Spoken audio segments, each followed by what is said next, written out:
Hello dear student, और क्या हाल चाल। सब बढ़िया। और आपकी पढ़ाई लिखाई कैसे चल रही है? सब अच्छी चल रही है कि नहीं? ठीक है। उम्मीद है आप अपनी पढ़ाई अच्छी कर रहे होंगे, जो चीज़ें पढ़ाया जा रहा है उसको रिवाइज कर रहे होंगे। ठीक है, और रेगुलर जैसा कि मैंने बताया था रेगुलर प्रैक्टिस कर रहे होंगे। तो चलिए हम बहुत ज़्यादा और कुछ बात न करते हुए सीधे सीधे अपने टॉपिक पे आते हैं, क्या पढ़ने वाले हैं, आज का क्या लेक्चर रहेगा हमारा। तो इसके पहले हमने क्या किया था, मैंने इसके पहले आपको जो बेसिक चीज़ें थी, बेसिक जो आधारभूत चीज़ें थी जिसको जानना ज़रूरी था, मैंने उसको आपको बता दिया था। जैसे लीनियर इक्वेशन क्या होता है, लीनियर इक्वेशन दो चरों वाले रैखिक समीकरण का युग्म क्या होता है, कब संगत। ठीक है, उसके बाद उसके बताया था कि संगत क्या होते हैं, संगत मतलब दो अगर समीकरण है तो उसके हल क्या है। ये सारी चीजें हमने इसके पिछले लेक्चर में ठीक है क्या किया गया था, कवर कर लिया था। आज जो हमारा लेक्चर होने वाला है, ठीक है, हम आज लेक्चर में क्या करेंगे, थोड़ा सा और इसके आगे अप्रोच करेंगे ताकि और चीजें क्लियर हो जाएगा। तो आज लेक्चर में हम बहुत सारी चीजें पढ़ेंगे। ठीक है, जैसे आपको पिछले लेक्चर में पढ़ाया था कि दो अगर रैखिक समीकरण है, ठीक है, अगर दो रैखिक समीकरणों का युग्म है तो उनको हम कैसे हल करेंगे, कौन कौन से मेथड था। तो मैंने वहां पे केवल ग्राफिकल मेथड की बात किया था, ग्राफिकल जो विधि थी बस उसकी बात की थी। बाकी जो विधियां थी मैंने कहा था कि आपको नेक्स्ट लेक्चर में उसको कंफर्म करूंगा, मैं उसको ठीक है एक्सप्लेन करूंगा। तो स्वागत हमारे इस प्यारे से चैनल मिशन बोर्ड 2.0 में आप सबका। उम्मीद है ठीक है आप हमारे चैनल को रेगुलर विजिट करते होंगे। तो आज हम जो पढ़ने वाले हैं, ठीक है, मैंने आपको थोड़ा सा रिकॉल करा दूं क्या हम चीजें पढ़ चुके हैं। ठीक है, मैं हम लोग क्या क्या पढ़ लिए, मैंने यहाँ लिख रखा हुआ है कि सपोज के हमारे पास दो लीनियर इक्वेशन है। पहला लीनियर इक्वेशन यह a1x plus b1y plus c1 equal to 0 और a2x plus b2y plus c2 equal to 0। यहाँ है देखिए, ये दोनों, ये हमारे दो लीनियर इक्वेशन है। ठीक है, मतलब दो हमारे रैखिक समीकरण है। ठीक है, और इस समीकरण में ठीक है क्या क्या बात किया जाएगा, एक संगत और असंगत की बात करते थे, संगत क्या होता है और असंगत क्या होता है। अगर इन दोनों समीकरण को हल करने पर, ठीक है, हल इन दोनों समीकरण को अगर क्या कह रहा, कोई हल है मतलब तो कहेंगे संगत, अगर कोई हल नहीं है तो कहेंगे असंगत। ठीक है, मैंने इसको पहले आप पिछले लेक्चर में, ठीक है, आपसे रिक्वेस्ट है कि जिन लोगों ने ठीक है पिछला लेक्चर अटेंड नहीं किया वो जाए वहां पे पहला लेक्चर अटेंड करें और उस लेक्चर के बाद यहाँ पे अप्रोच करेंगे तो काफी ज्यादा क्लियर हो जाएगी। तो यहाँ पे तीन स्थितियां हैं, अगर तीन रेखाएं, दो रेखाएं हैं, ठीक है, और वो दो रेखाओं का अगर हल है, अगर उन दोनों रेखाओं का कोई हल होगा तो कहेंगे संगत, अगर कोई हल नहीं होगा तो कहेंगे असंगत। ठीक है, कौन कौन से कंडीशन बनती थी, कौन कौन सी परिस्थितियां, ठीक है, परिस्थिति बनती थी, उसके बेसिस पे हम यहाँ देख रहे थे। तो कंडीशन क्या थे, पहली कंडीशन ये थी कि अगर दो रेखाएं प्रच्छेदित करती थी तो क्या था कि a1 अपन a2, मतलब पहले इक्वेशन का a1 दूसरे इक्वेशन का a2, मतलब पहले इक्वेशन में जो यश का गुणांक है और दूसरे इक्वेशन में जो यश का गुणांक है उन दोनों का रेशियो बराबर नहीं होगा। ठीक है, y और पहले समीकरण में y और दूसरे समीकरण में जो y है उनके कोफिशिएंट, उनके गुणांक के रेशियो के। ठीक है, अगर ये हो गया, अभी मैं इसको और ज्यादा क्लियर हो जाएगा जब मैं क्वेश्चन करूंगा तब। अभी ये समझिए कि अगर a1 upon a2 is not equal to b1 upon b2, इसका मतलब क्या हुआ, इसके कोई केवल क्या है, एक ही हल, एकमात्र हल है, मतलब अद्वितीय हल है। आपको मैं थोड़ा सा और क्लियर कर दूं, मैंने इसको ग्राफ से समझाया था, ग्राफ से समझाया था। अगर ये सपोज करिए एक्स एक्सिस है और ये वाई एक्सिस है, ठीक है, सपोज एक लाइन ये है और दूसरी लाइन क्या है, दूसरी लाइन ये है, ये दोनों लाइन क्या की है, दोनों लाइन ने यहाँ पे क्या कर रहे हैं, इस पॉइंट पे कट कर रही है, वाले पॉइंट पे। तीसरा कहेंगे केवल इसके एक ही हल है, तो ये वाला कंडीशन हो गया, मतलब इसके लिए ग्राफ ये बन गया। ठीक है जी, तो ये बताया गया था ना। तो मैंने बताया कि ऐसा नहीं है, जरूरी नहीं है, मैंने वहां एक्सप्लेन भी किया, बताया था आपको कि जरूरी नहीं है कि हर कि आपको अगर ये मालूम करना है इसके कोई इन दोनों समीकरण का हल है कि नहीं है। अब यहाँ समीकरण दिया जाएगा, जब आगे क्वेश्चन करेंगे तो यहाँ पे a1 जगह कोई नंबर आएगा, b1 जगह कोई नंबर आएगा, c1 जगह कोई संख्या आएगी, ऐसे a2 जगह कोई संख्या आएगा, b2 की जगह कोई संख्या आएगा और c2 की जगह भी कोई संख्या ही आएगी। जब उसको हल करेंगे रेशियो में तो क्या होगा, ये मालूम चलेगा उसका हल है कि नहीं है। तो पहले लेक्चर में ये बता देना कि हल होगा कि नहीं होगा, उसके ग्राफिकल मेथड कर लेते हैं। अगर ग्राफ एक दूसरे को इंटरसेक्ट करते हैं, मतलब एक दूसरे को कट करते हैं कहीं पे, आप प्रतिच्छेदित करते हैं, तो इसका मतलब क्या होगा, उसका एक हल होगा। अगर प्रतिच्छेदित नहीं करेंगे तो कोई हल नहीं होगा। जैसे ये वाला केस था ना, अगर A1/A2 मतलब देखिए A1/A2, B1/B2 एंड C1/C2 ये तीनों है ना, लेकिन करा कि A1/A2 क्या हो, B1/B2 दोनों इक्वल हो जाएंगे, लेकिन C1/C2 जो वैल्यू होगी वो इक्वल ना हो तो इस केस में क्या होगा, उसका कोई हल नहीं होगा। और इसका जो ग्राफ बनाया गया था आपको याद हो पिछले लेक्चर में, तो ग्राफ ऐसे बना था, ठीक है, ये लाइन ये हो जाएगी, दूसरी लाइन ये हो गया, ये दोनों लाइन क्या है, समानांतर है, इसलिए क्या होगा, इसी कोई भी हल नहीं होगा, इसका कोई हल नहीं होगा क्योंकि दोनों इंटरसेक्ट नहीं कर रहे हैं, मतलब दोनों एक दूसरे को प्रतिच्छेदित नहीं कर रही थी, या कोई भी हल नहीं होगा। और तीसरा केस बताया गया था ये संपाति का, कि जब हम ग्राफ प्लॉट करते हैं ना, जब हम ग्राफ को ड्रॉ करते हैं ग्राफ पेपर पर, तो ये भी कंडीशन हो सकता है कि दो लाइन है, ठीक है, दो लाइन है, ठीक है, एक्स एक्सिस वाई एक्सिस, इसमें भी एक्स लिख लो आप, X X X Y X dash Y dash, ठीक है, एक्स डैश वाई डैश। तो इसमें भी यही था ना, इसमें भी क्या था आपका कि पहली रेखा हमने प्लॉट किया ऐसे, ठीक है, और दूसरी रेखा जब प्लॉट किया, जब ड्रॉ किया, तो इसको भी इसी के ऊपर चढ़ गया, इसी वर्ग के ऊपर, मतलब कि ठीक है, पहली लाइन, ठीक है, और साथ में ये दोनों रेखाएं जो थी, दोनों क्या है, जिसको को ओवरलैप करके उसके पर चढ़ गया, मतलब इसका तो संपाति हो गया, मतलब इसके कितने होंगे, इसके अनंत हल होंगे, अन्य अनंत हल होंगे, अनेक हल होंगे, बहुत सारे हल होंगे, ठीक है, इस केस में। तो ये सारी चीजें हमने क्या किया था, पिछले लेक्चर में हमने कवर कर लिया था। तो एक तरीका ये हुआ कि अब ग्राफ प्लॉट करके मालूम करें कि इसका हल है कि नहीं है, और एक तरीका ये है कि अगर हमको प्रकृति, हमको ये नेचर मालूम करना हो कि ये दोनों समीकरण को हल करने पे कोई हल होगा, कि इसका कोई हल आएगा नहीं आएगा, ठीक है, इन दोनों को कोई ऐसा पॉइंट होगा जो सेटिस्फाई करेगा नहीं करेगा, तो इसके लिए जरूरी नहीं है कि आप ग्राफ ही प्लॉट करो, आप ऐसे भी कर सकते हो, रेशियो लेके, मतलब अनुपात लेके, जो भी गुणांकों का अनुपात है उन गुणांकों का अनुपात के आधार पर भी बता सकते हो कि इसके कितने हल, एक हल है कि एक से ज्यादा हल है कि हल ही नहीं है। तो अगर किसी समीकरण की एक हल होंगे या एक से ज्यादा हल होंगे तो उसे संगत युग्म कहा जाएगा। जैसे ये दोनों समीकरण के मान लो हमने दो समीकरण लिया और उसको हल किया और उसके हल निकल गए, मतलब जो संगत। अगर एक भी हल नहीं होगा तो असंगत। समझ रहे हो आप? ठीक है, तो समझ में आएगा बिल्कुल, जो आप पहला लेक्चर अटेंड किया होगा वो जरूर आएगा। तो इसको और क्लियर करने के लिए हम क्या करते हैं, थोड़ा सा आगे चलते हैं। चलिए कुछ क्वेश्चन करते हैं, शायद क्वेश्चन से आपको कॉन्सेप्ट क्लियर हो जाए। पहला क्वेश्चन देखिए, पहला क्वेश्चन कर रहा है क्वेश्चन फर्स्ट, क्या कर रहा है प्रश्न में, निम्नलिखित समीकरण युग्म को हल की प्रकृति अनुपातों की तुलना करके ज्ञात किया। क्या कर रहा है, समीकरण युग्म के हल की प्रकृति अनुपातों की तुलना के आधार पर ज्ञात कीजिए। यहां दो समीकरण दिया है, समीकरण नंबर 1 और समीकरण नंबर 2। करा है क्या करना है, इसमें हल की प्रकृति ज्ञात करनी है, जो हल है ना उसकी प्रकृति। हल की प्रकृति मतलब क्या, हल की प्रकृति का मतलब क्या हुआ कि उसके एक हल है कि एक से ज्यादा हल है कि एक भी हल नहीं है। कहीं कि क्वेश्चन में तो संगत असंगत क्या देगा, कहेगा कि ये दोनों समीकरण दिया गया, बताओ संगत है कि नहीं है। आप समझ रहे क्या कर रहे हैं, हल की प्रकृति, वो क्वेश्चन से यही जानना चाहता है ना कि आपको ये मालूम है कि हल की प्रकृति में अगर आप करे हैं तो क्या इसके कोई हल है कि नहीं है। अगर हल है तो एक हल है या एक से ज्यादा हल है या एक भी हल नहीं है। ये चीज वो सोचने की, वही चीज जानने की कोशिश करता है। तो अभी मैंने बताया कि इसको आप ग्राफ से भी कर सकते हैं, लेकिन ग्राफ करने की जरूरत नहीं है। इसको हम क्या करेंगे, रेशियो के आधार पर करेंगे। चलो करते हैं पहले का हल। ठीक है, तो पहले क्वेश्चन जो हमारा है, ठीक है, उसका हम हल करना स्टार्ट कर देते हैं। हल क्वेश्चन नंबर 5। क्या दिया हुआ हमारा, दो समीकरण, एक दिया हुआ 2x प्लस, ठीक है, 2x plus 3y minus 5 equal to 0।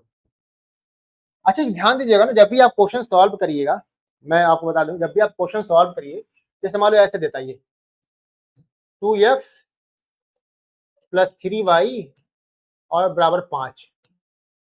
अगर ऐसे देता आप क्या करिएगा, इसको स्टैंडर्ड फॉर्म है जिसका मानक रूप में कन्वर्ट कर दिया, कैसे मतलब 2x plus 3y minus 5 equal to 0, मतलब राइट हैंड साइड में हमेशा आप 0 रखिएगा। अगर इसे जब आप रेशियो निकालेंगे तब इस थोड़ा सा आपको आसानी रहेगी। ठीक है, समझ क्या करें, मतलब ऐसे दिया रखो उसको ऐसे कर लीजिएगा। ठीक, स्टैंडर्ड फॉर्म का यही था ना, ax plus B Y plus C equal to 0, यही हमारा क्या था, जनरल फॉर्म था, ये स्टैंडर्ड रूप है, मानक रूप कह सकते हो आप।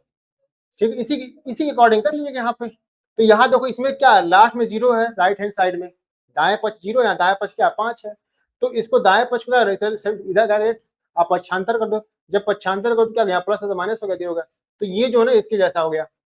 ठीक है, अब तुलना करना हो तो क्या करें, तुलना कर सकते हैं यहाँ पे, तो हमने वही किया। ठीक है, ये ऑलरेडी करके दिया हुआ है, जिसमें करने की जरूरत आपको नहीं है, ये पहले से क्या किया गया, सब कुछ करके दिया है।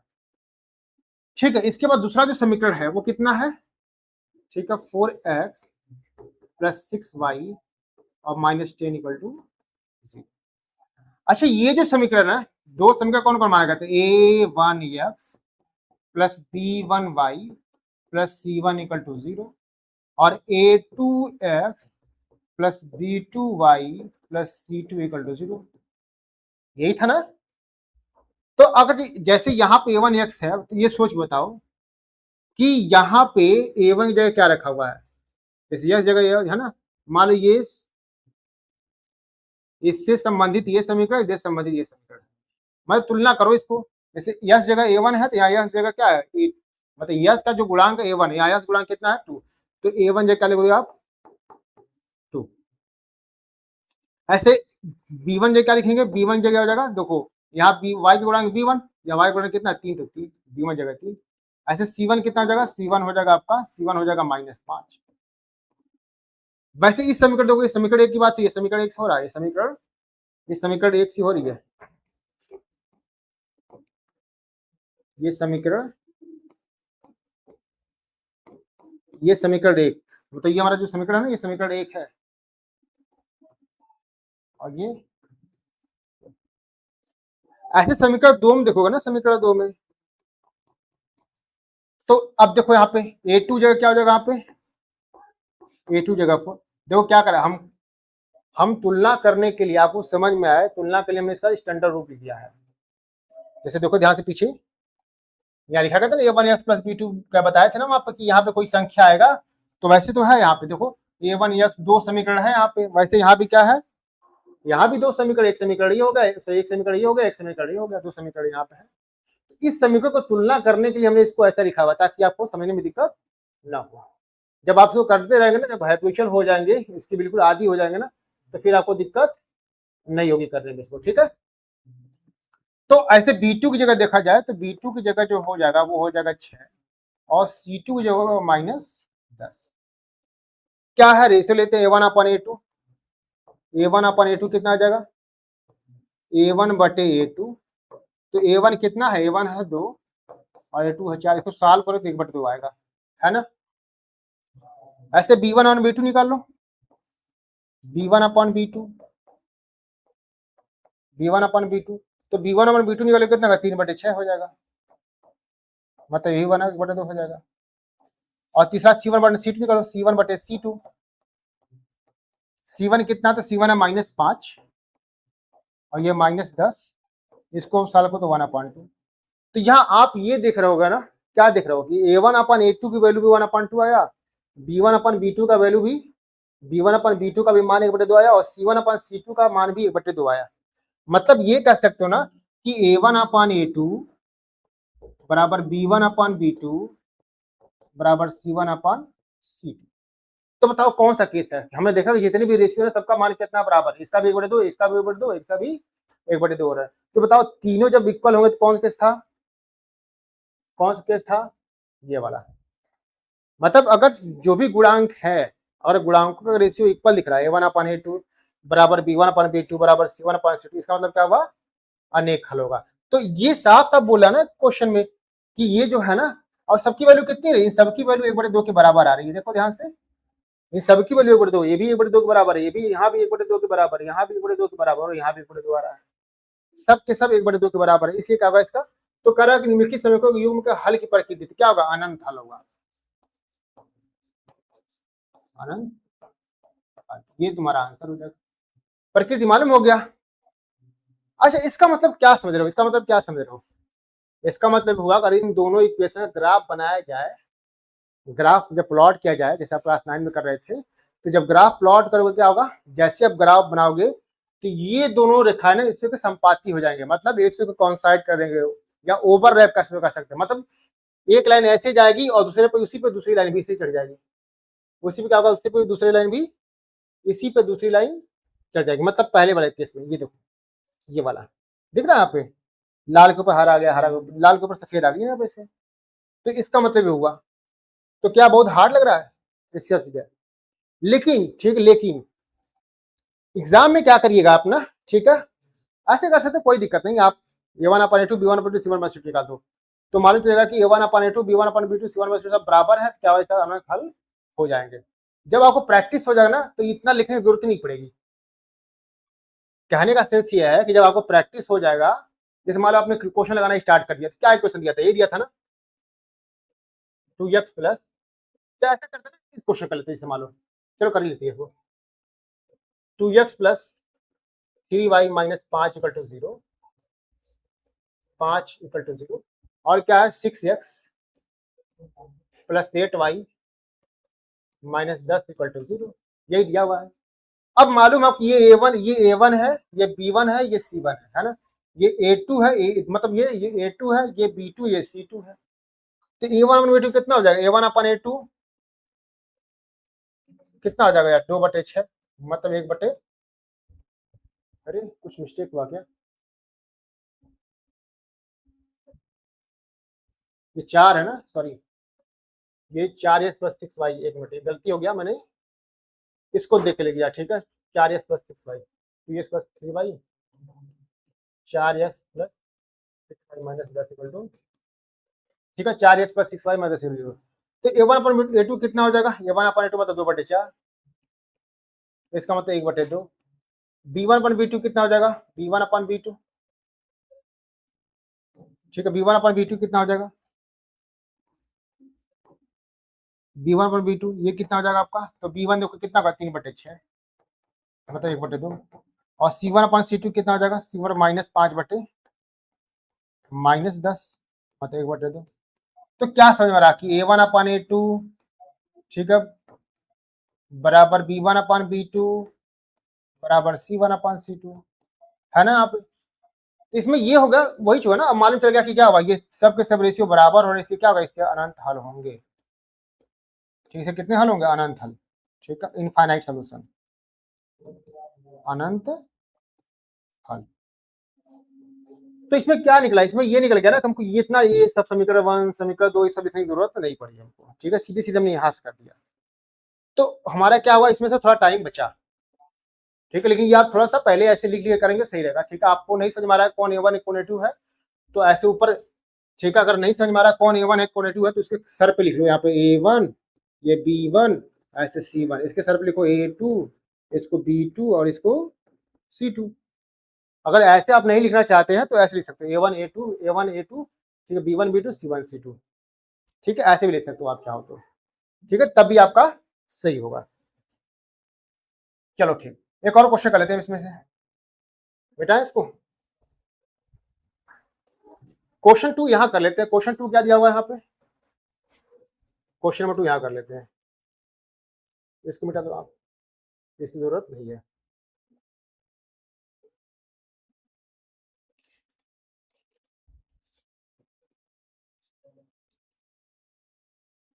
क्वेश्चन 2 कह रहा है कि समीकरण का युग्म का हल की, सेम वही क्वेश्चन है, ये समीकरण है, इसके युग्म के हल की प्रकृति ज्ञात कीजिए। आप एक काम करिए, आप वीडियो पॉज करिए और ठीक है लगाइए, उसके बाद तब आगे बढ़िएगा, ठीक है, मैं क्वेश्चन सॉल्व कर रहा हूँ, लेकिन आप वीडियो पॉज करके पहले कोशिश करिए लगाने की, क्या आंसर आपका सही आ रहा नहीं आ रहा, ठीक है। तो क्या दिया हुआ है यहाँ पे, एक पहला क्वेश्चन दिया हुआ 3x, ये कौन सा क्वेश्चन कर रहे हैं, क्वेश्चन हम कर रहे हैं क्वेश्चन नंबर 2, ठीक है, कौन सा हमारा ये जो हल, क्वेश्चन 2 का हल क्या दिया हुआ, पहला इक्वेशन, पहली जो इक्वेशन दिया हुआ है, ठीक है, 3x plus 4y, 3x 3x plus 4y minus 12 equal to 0, ये दिया हुआ है। और दूसरा क्या दिया है, 6x plus 8y, 6x plus 8y minus b equal to 0, -20 बराबर 0। इसको हमने क्वेश्चन नंबर 1 और इसको क्वेश्चन नंबर 2 मान लिया। ठीक है, वहां तक शायद दिख नहीं रहा ना, ये दिख नहीं रहा आपको, इसको हम क्या करते हैं थोड़ा सा, ठीक है, इसको विजुअल नहीं हो रहा तो थोड़ा सा जाता है। ठीक है,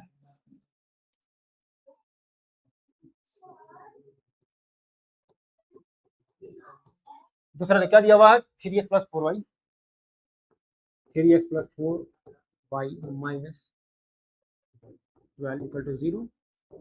और दूसरा क्या दिया हुआ है, ठीक है, 6x + 8y, 6x + 8y, 6 + 8y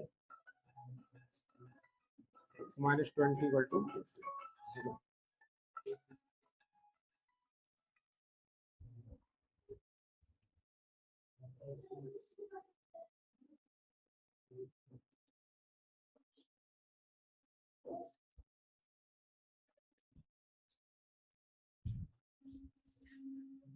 तो यहाँ दो इक्वेशन दिया हुआ, ठीक है, 3x + 4y -12 इक्वल टू 0 और ये दिया हुआ। ठीक, चलिए सॉल्व करते हैं। क्या होगा, हमने बताया था क्या करिए आप, ठीक है, ये a1 हो जाएगा आपका, ये a2, सॉरी a1, ये हो जाएगा आपका, कुछ उड़ गया, a1, ये हो गया b1, ये हो गया c1, ये हो गया a2, ये हो गया b2, और ये जो -20 हो क्या आपका c2। ठीक है, आप चाहो तो ऐसे लिख सकते हो जैसे किया गया स्टेप बाय स्टेप। ठीक, ये भी गलत नहीं है, सही है। तो a1/a2 कितना हो जाएगा, a1/a2, a1/a2, a1/b2 3/6, मतलब 1/2 हो जाएगा। b1/b2 कितना हो जाएगा, b1/b2 आप करोगे तो b1/b2 4/8, मतलब 1/2 हो जाएगा। और c1/c2 जब करेंगे ना, c1/c2 तो क्या हो जाएगा, -12/20। ठीक है, -12/20, ठीक है, -20, माइनस सिंबल भी लिख, ध्यान दीजिएगा जब भी आप सिंबल के साथ, ठीक है, इसका माइनस सिंबल, इसका माइनस, तो माइनस माइनस कैंसिल, 4 के 12 4 से 12 4 5 20, मतलब हो गया फाइनल 3/5। तो यहाँ आप ये देख सकते हो ना कि क्या देख रहे हो यहाँ पे कि a1/a2 बराबर है b1/b2 के, दिख रहा है ना यहाँ पे, जो a1/a2 की वैल्यू और b1/b2 की वैल्यू आई है, लेकिन c1/c2 की वैल्यू क्या आ गई है, c1/c2 की वैल्यू बिल्कुल अलग है। तो बताओ आप कौन सा कंडीशन हो गया, ये क्या मतलब निकला इसका, a1/b2 है वो b1/b2 के इक्वल है, लेकिन c1/c2 के इक्वल नहीं है, मतलब ये दोनों इक्वल है, ये दोनों कैसे हैं, ये दोनों इक्वल है, लेकिन ये इक्वल नहीं है c1/c2। तो अब कौन सा कंडीशन होगा, क्या मतलब हुआ इसका, फिर आओ ये आप एकदम जुबान पर रख लीजिए, दिख रहा है केस, दिख रहा है केस, ये कौन सा केस है कि अगर a1/a2 b1/b2 और नॉट इक्वल टू c1/c2, इसका मतलब हुआ इस केस में कोई सोल्यूशन नहीं है। तो क्या मतलब हुआ इसका, इसका मतलब हुआ कि इसके क्या हुआ, ये ठीक है, कोई हल नहीं, कोई हल, मतलब इसमें जो प्रकृति है ना कि जब, तो इसका और क्या मतलब हुआ कि अगर इन दोनों रेखाओं को प्लाट करोगे, जब इन दोनों रेखाओं को प्लाट करोगे ना, ये दोनों रेखाओं को प्लाट, ये रेखाएं कैसे आ जाएंगी, ये जब रेखाओं को प्लाट करोगे रेखाएं कैसे आ जाएंगी, इससे समांतर आ जाएंगे सीधे। अब मैं प्लाट नहीं करूंगा इसको, ठीक है, बस ये बता रहा हूँ, ये दोनों रेखाएं कैसे आ जाएंगी, ये समानांतर आ जाएंगी, और जब समानांतर आ जाएंगी, जब पैरेलल हो जाएंगी तो एक दूसरे को कहीं प्रतिच्छेदित नहीं करेगी, इंटरसेक्ट नहीं करेगी। जब इंटरसेक्ट नहीं करेगा मतलब प्रतिच्छेदित नहीं करेगा तो इसकी कोई हल नहीं होगा। तो हम ग्राफ को प्लाट करने के बिना ही क्या कर सकते हैं, इस ग्राफ को प्लाट करके किए बिना ही हम ये पता कर सकते हैं कि जो भी हमारा दो रैखिक समीकरण है उसमें जो युग्म का हल होगा उसकी प्रकृति क्या होगी। जो दोनों समीकरण है ना, जो दोनों युग्म है समीकरण के, उनकी जो हल करेंगे उस हल की प्रकृति क्या होगी, एक होगा कि एक से अधिक होगा कि एक भी नहीं होगा। तो यहाँ क्या सजमाया, ये संगत अगर संगत है, ये क्या था, संगत था कि नहीं संगत, ये संगत था, संगत बताएगा ना, अगर हल निकलता तो संगत, हल एक भी निकले या एक से अधिक निकले वो संगत। लेकिन इसमें क्या हो रहा है, इसमें तो हल ही नहीं है, तो पैरेलल था, ये क्या था, ये कंडीशन, ये असंगत का केस है, इनकंसिस्टेंट, ये असंगत का केस है, समझ में आया आप। तो एग्जाम में पूछने का तरीका बदल देगा, कभी संगत पूछेगा, कभी असंगत पूछेगा, कभी ये करेगा कि बताइए कि हल की प्रकृति क्या होगी, ये चीजें क्या होगा आपको यहाँ पे पूछ देखने को मिलेगा। तो इसमें आप बहुत कंफ्यूज मत हो गया कैसे करेंगे, ठीक है। तो इतना मुझे उम्मीद है कि आप लोगों को काफी ज्यादा क्लियर हो गया होगा। अगले स्लाइड पे मैंने, ठीक है, ब्लैंक रखा हुआ ये आपका होमवर्क देखो यहाँ है ना कि प्रतिच्छेदी समानांतर संपाती, प्रतिच्छेदी समानांतर संपाती, तो ये आपका होमवर्क होगा। प्रतिच्छेदी मतलब क्या हुआ, जैसे यहाँ देखो ना, आप बता रहा था यहाँ पे कितने इसके हल है, इसके अनंत हल है। तो ये कौन सा केस था, ये अनंत हल मतलब क्या था, ये संपाती था ना, ये क्या था, ये संपाती था, संपाती। ये क्या था, कोई हल नहीं, मतलब क्या था, समानांतर था, समानांतर था।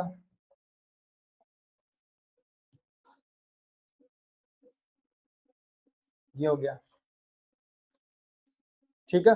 और प्रतिच्छेदी मतलब क्या होगा, प्रतिच्छेदी मतलब क्या होगा कि दोनों रेखाएं क्या इसे को कट करेंगी, ठीक है, ऐसे दोनों रेखाएं क्या कट कट करेंगे, प्रतिच्छेदी हो जाएगा, यहाँ सोल्यूशन होगा, जो इसके पहले मैंने एक्सप्लेन कर चुका था। तो यही चीज क्या करना है यहाँ पे, अगली जो स्लाइड इसमें दिया हुआ करा निम्नलिखित समयुग्म का युग्म के लिए बताइए कि रेखाएं प्रतिच्छेदी समांतर या संपाती क्या होगा, इसमें से यही पूछा हुआ यहाँ पे, इसमें क्या होगा ये पता करना है। तो आराम से a1/a2 b1/b2 c1/c2 आप निकालिए, ठीक है। जब फाइंड कर लोगे तो मालूम चलेगा क्या होगा, इसका संपाती होगा कि, ठीक है, कि प्रतिच्छेदी होगा कि अनंत, मतलब संपादी में अनंत अनंत हल हुआ, इसका मतलब समांतर मतलब कोई हल नहीं हुआ, और प्रतिच्छेदी मतलब केवल एक हल हुआ, अद्वितीय हल हुआ, या यूनिक सॉल्यूशन बोल सकते हैं, ठीक है, इंग्लिश में। तो ये चीजें आपको है, ये आपका होमवर्क, ठीक है, ये आपका होमवर्क मिलेगा। के का वन मान ज्ञात कीजिए जिसके लिए समीकरण के युग्म अनंत हल हो, ठीक है, ये हम कर देंगे अभी अगला क्वेश्चन। ये भी आपका होमवर्क रहेगा, क्वेश्चन नंबर 5 भी आपका होमवर्क है, और क्वेश्चन नंबर 6 भी क्या आपका निम्नलिखित, हाँ ये भी होमवर्क रहेगा आपका। अब इसमें ये मत कीजिए यहाँ 3/2 लिखिए, 2/3 क्या करना है, कोई दिक्कत नहीं, इसको स्टैंडर्ड फॉर्म में, तो इसको कर देते हैं, हम इसको कर लेंगे, ठीक है, इसको कर लेते हैं। अच्छा ये देखो क्वेश्चन नंबर 4 देख लें आप जल्दी से, ये प्रश्न 4, ठीक है, क्वेश्चन नंबर 4 है,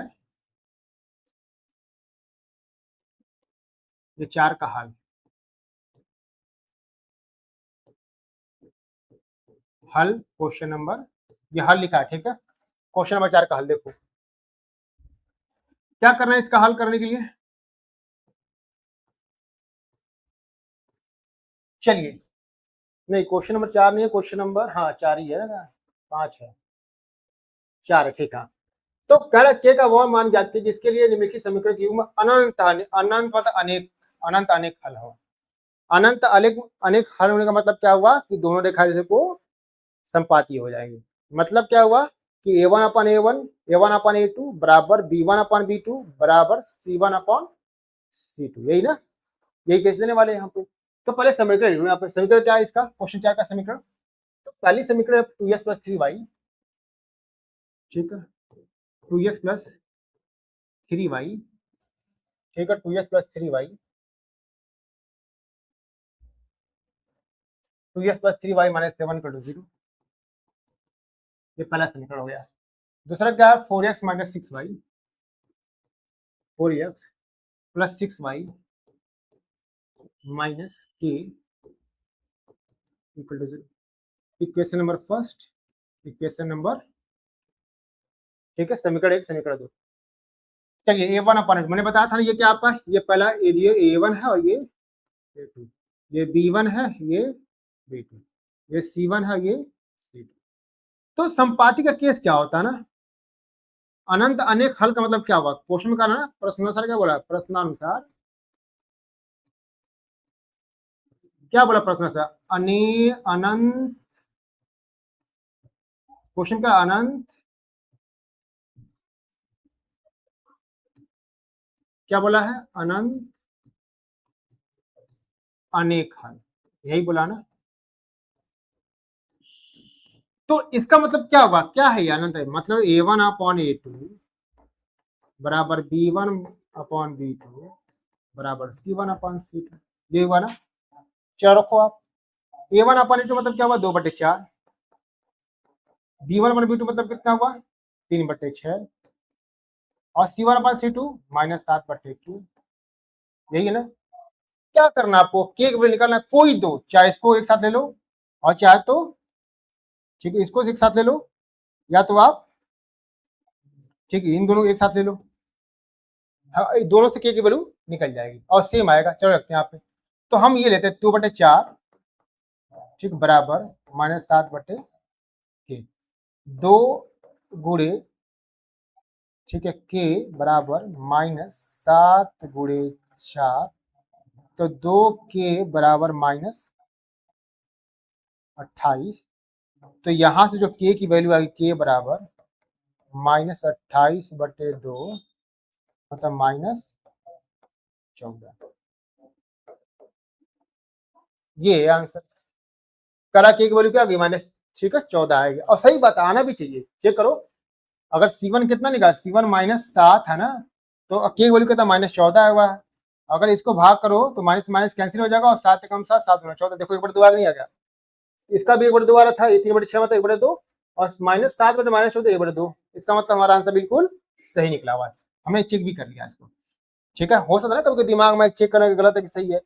तो कह रहा कि अगर ये C1/C2 क्या इन सबके बराबर है, तो इन सबके बराबर मतलब क्या हुआ, इसकी वैल्यू 1/2 आ रही है, इसकी वैल्यू 1/2, देखो 3 कम 3 3 6 1/2 काटोगे तो इसको कट करोगे तो ये आएगा। वैसे यहाँ जब जैसे -14 रखोगे ये तो कट के 1/2 ही आएगा। इसका मतलब हमारा आंसर बिल्कुल हमारा जो हल निकला हुआ बिल्कुल सही निकला हुआ। तो ये हो गया हमारा क्या ये क्वेश्चन का सोल्यूशन। इसको नोट कर लीजिए, स्क्रीनशॉट ले लीजिए। ठीक है, नोट्स लीजिए अपने जो भी नोट्स है। ठीक, तो क्वेश्चन में मैं आपको फिफ्थ बता दे रहा हूँ। फिफ्थ क्या है, फिफ्थ नहीं ठीक है क्वेश्चन में 6।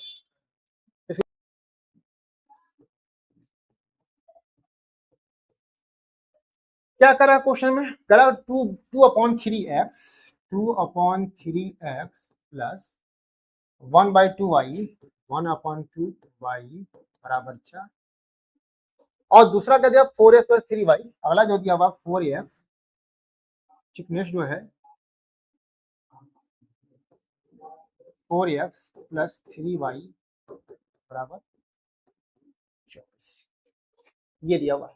लेकिन मैंने आपको जब अभी लेक्चर जब ये हमने स्टार्ट किया था पढ़ना, तो मैंने बताया था क्या करना आपको, स्टैंडर्ड फॉर्म में इसको कन्वर्ट करना, मानक रूप जो इसका होता है, मतलब a1x + b1y + c1 = 0 के फॉर्मेट में इसको बदलनी है आपको। तो यहाँ देखो तो ये 4 जो है ना, वो 4 वो क्या है, इक्वल किधर है, एक नंबर हमको तो 0 करना है। तो क्या कर लेते हैं, एक काम करते हैं, ये 2/3 ये क्या लिखा, ये लिखा हुआ 2x/3, ये क्या लिखा हुआ है y/2। बहुत बच्चे इसमें कंफ्यूज होंगे कि 1/2y बीच में लिखा हुआ है, ये y किसके साथ है 1 के साथ है, x किसके साथ है 2 के साथ है, तो 2x किसके साथ है 2 के साथ है, y किसके साथ है 1 के साथ है, लिख दिया यहाँ पे। और बराबर कितना हो गया, अच्छा आप ठीक है पढ़े होगे ऐसे जोड़ना घटाना, इन दो इन सबका हर कितना हो जाएगा, इन सबका लौसा कितना होगा 6, तो यहाँ हो जाएगा ठीक है 2 गुणा करो 4x और प्लस हो जाएगा 3 3 यहाँ से 3 यहाँ से 3y बराबर हो जाएगा 4। तो फाइनली क्या गया 4x + 3y, जब 6 इधर जाएगा 6 चौका 24, तो यहाँ से क्या आ जाएगा 4x + 3y - 24 बराबर 0। जी हमारा इक्वेशन नंबर फर्स्ट। ऐसे क्या करिए, इसको भी कर लो आप, इसको भी कर लो। कितना, ये तो ऑलरेडी है ही, इसमें कुछ करने की जरूरत नहीं है। 4x + 3 बस करना है -24 = 0 हो जाएगा। तो एक इक्वेशन हमारा ये है और एक इक्वेशन ये है, ठीक है। तो इसको मान लो आप ये a1 b1 c1 ठीक है, a2 b2 c2। क्या होगा आपका, अब a1/a2 निकालो यहाँ पे, a1/a2। तो जब a1/a2 निकालोगे तो 4 बटे कितना जाएगा, 4/80 कितना जाएगा 4, मतलब कि 1 आ गया। b1/b2 निकालो आप, b1/b2, b1 कितना है, तो b1 आपका 3 और b2 कितना, वो भी 3 है, इसकी वैल्यू भी कितना जाएगा 1। C1 अपॉन C2 निकालो, C1 upon C2, C1 upon C2, C1 कितना है तो C1 देखो -24, और ये भी कितना -24, ये भी कितना आ जाएगा, ये भी आ जाएगा। तो यहाँ ये क्या समझ में आ रहा है, यहाँ ये समझ में आ रहा है कि A1 अपॉन A2 बराबर B1 अपॉन B2 बराबर C1 अपॉन C2, ये है ना। हमें यही समझ में आ रहा है ना कि A1 upon A2, B1 upon B2, C1 upon C2, ये सब क्या आपस में जो रेशियो इसका वही रेशियो इस, देखो A1 अपॉन A2 जो वैल्यू आई वही वैल्यू B1 और B2, मतलब 1/1 जाओ तब कंफ्यूज मत हो, A/1 लिखो, A/1 लिखो, इसको भी 1/, क्योंकि अगर किसी भी संख्या का हर अगर 1 रहता है तो उसको 1 दिखाने की जरूरत नहीं पड़ती है, तो 1 भी लिख सकते थे। तो सबका जो रेशियो आ रहा है ना, सबका अनुपात सेम आ रहा है, सबका अनुपात बराबर आ रहा है। इसका मतलब क्या हुआ, जब अनुपात बराबर आएगा तो, जब अनुपात बराबर आएगा तो क्या होगा, कितने हल होंगे उसके, अनंत हल होंगे, ठीक है। और ग्राफ कैसे बनेगा, ध्यान से फिर देखो, सबका अनुपात बराबर कौन सा होंगे, अनंत हल होंगे, मतलब ये वाला ग्राफ बनेगा, ऐसा बनेगा। अच्छा, आप कंफ्यूज मत होना कि मैंने हर जगह ग्राफ पे ऐसे ही बना हुआ, जरूरी नहीं है कि अगर एक्स एक्सिस वाई एक्सिस दिया हो ऐसे तो हमेशा लाइन ऐसी ही जाएगी, ठीक है। इसको ऐसे कट कर, ऐसे जरूरी नहीं ऐसे जाएगा, वो कैसे भी जा सकता है, वो ऐसे भी आ सकता है, एक ऐसे आएगा दूसरा ऐसे ही आ जाएगा। ग्राफ प्लॉट में बहुत तरीके हो सकते हैं ना वो, ठीक है, ऐसे आ सकता है, या हो सकता है कि ये दोनों लाइन ऐसे ना ऐसे जा जाए, ठीक है, एक ऐसे चला जाए और दूसरा भी इसी के ऊपर चला जाए, इसी के ऊपर भी आ जाए, इसी के ऊपर आ जाए। तो ग्राफ जो होता है ना, इसमें जरूरी नहीं कि ऐसे ही हो, कैसे भी कट बस कट करना चाहिए। अब तो डिपेंड करेगा ना हमारा, वो निर्भर करेगा कि हमने जो इक्वेशन लिया हुआ है वो कैसा है, उसका नेचर कैसा है, उसकी ग्राफ कैसे बनेगी, और जब उसको हम उसको प्लॉट करेंगे तब उसके हिसाब से हमारा ग्राफ बदलता जाएगा। तो ये दिमाग में बिल्कुल नहीं आना चाहिए आपको कि हमेशा सर ऐसे ही बना रहे थे, ऐसे ही बना रहे थे तो ऐसे ही करेंगे आप, ऐसे ही आना चाहिए, ठीक है। ये पैरेलल लाइन ऐसे भी आ सकता था इधर से, ठीक, यहाँ से इसे कट करते हुए, मतलब क्या कि ऐसे कट के इधर भी आ सकता है, ऐसे कट के इधर भी आ सकता है, ठीक है, समझ रहे हो आप। तो ये कंडीशन आपको कंफ्यूजन नहीं होनी चाहिए। तो यहाँ से हमको लगा काफी ज्यादा से आपको क्लियर हो चुकी होगी चीजें, ठीक है, हमने जो अभी से एक्सप्लेन किया था यहाँ पे। तो इस तरह से क्या हुआ, आपका बाकी होमवर्क रहेगा आपके घर पे करना आपको, ठीक। तो हमने क्या किया, संगत असंगत वाले संगत असंगत, अंगत संगत और असंगत, इस पे आधारित क्वेश्चन हमने सॉल्व कर लिया, ठीक है, और इस पे कुछ क्वेश्चन कर लिया, और भी इससे प्रैक्टिस कराए जाएंगे आगे चल के। अच्छा, अगला क्या हमको पढ़नी है, ठीक है, देखो मैंने बताया था ना कि दो चर अगर वाली रेखीय समीकरण है, दो चर वाली रेखीय समीकरण हल करने कितनी विधि थी, हल करने की बहुत सारी विधियां, 3-4 विधियां बताया गया था, ठीक है, 4 विधियां। जिस पहला था ग्राफिकल मेथड, उसके बाद क्या था आपका, ठीक है, उसके बाद विलोपन विधि है, प्रतिस्थापन विधि और ब्रज गुणनखंड विधि है, जिसमें बताया था कि हमको ब्रज गुणनखंड विधि नहीं पढ़नी है, ठीक है, और लेकिन ये 3 विधियां जो है हमको अक्सर पढ़नी है, अक्सर आता भी है, ठीक है। तो इन तीनों विधियों को एक एक पढ़ के हम, और ये मैंने ऑलरेडी बताया, ठीक है। पहले हम ग्राफिकल विधि पढ़ेंगे, ग्राफिकल विधि क्या होता है, मतलब ग्राफिकल मेथड से कैसे हम, ठीक है, ग्राफिकल मेथड से या ग्राफिकल विधि से हम कैसे क्या करेंगे, ठीक है, रेखीय दो चर वाले रेखीय समीकरण को हल करेंगे, ये पढ़ेंगे। तो सेकेंड लेक्चर के अंदर, सॉरी पहले लेक्चर के अंदर मैंने ये आपको एक्सप्लेन किया था, आपको आप देखेंगे ध्यान से, तो मैंने एक ऐसे बॉक्स बनाया हुआ था और आपको बताया था क्लास 9th में आप जब पढ़ते थे तो वैसे क्या करते थे, बॉक्स बना करते थे, ठीक है,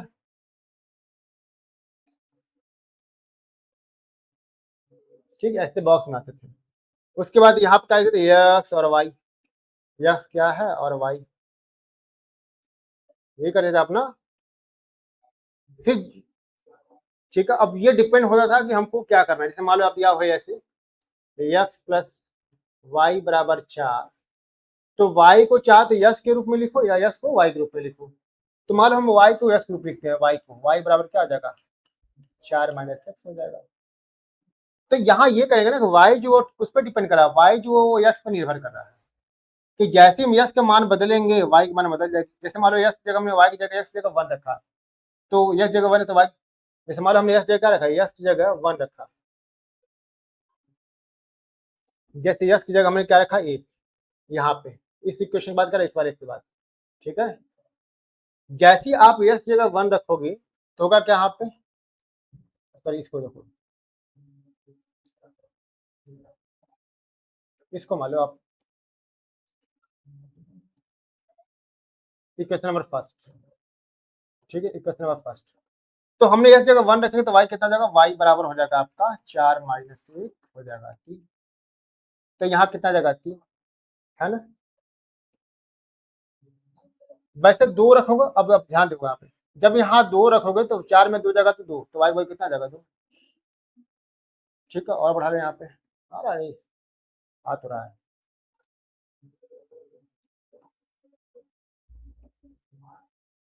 ठीक है। अगर यहाँ क्या 4 रखी है, यस जगह 4 रखोगे तो y बराबर कितना जाएगा। तो इस तरह से क्या करते हैं, वैल्यू रखते रख कर हम क्या करते हैं, इस तरह से हम वैल्यू रख के, ठीक है, ऐसे ग्राफ क्या करते हैं, यस। अब ये नहीं है कि आपको रूल है कि नहीं y बराबर x बराबर कर सकते हो, x बराबर लिखो तो क्या जाएगा, x बराबर अगर लिखोगे आप इसको x बराबर, तो x बराबर कितना हो जाएगा 4 माइनस y हो जाएगा। तब क्या होगा, x की जो मान है वो y पे निर्भर करेगी, y के मान बदलते जाओगे x मान मिलती जाएगी।